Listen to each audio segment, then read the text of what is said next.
story takes us to 1960 Congo.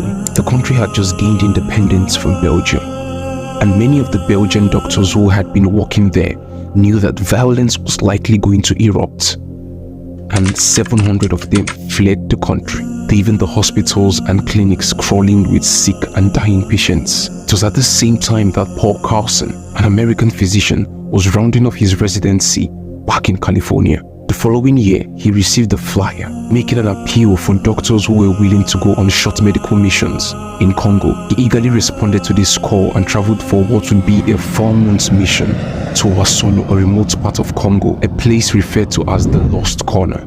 After his assignment, Carlson returned to the States, where the people of Wasolo called upon him to return and serve as their missionary doctor. His heart was still with the people of Wasolo, and so the church raised money for him to be able to return back to Congo.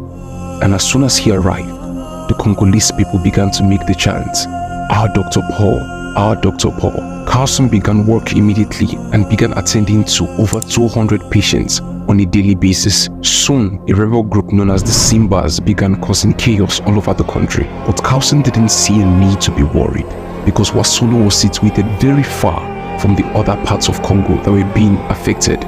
But he was wrong. The village nearby had already been deserted, as reports got to them that the Simba militants were getting close. The truck driver bringing medical supplies told Paul Carlson that he had to leave.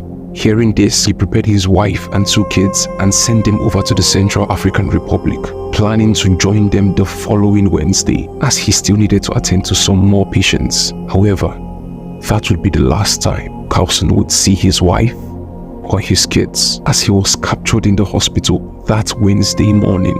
Paul Carlson went through physical and mental torture from the Simba militants, and eventually, when there was a room for escape, he and some prisoners had to scale a wall. When it was his turn, Carlson gave way for another prisoner who was a missionary to go before him, and then when it was time for him to join the others, bullets of Simba militants sprayed his body until he fell dead.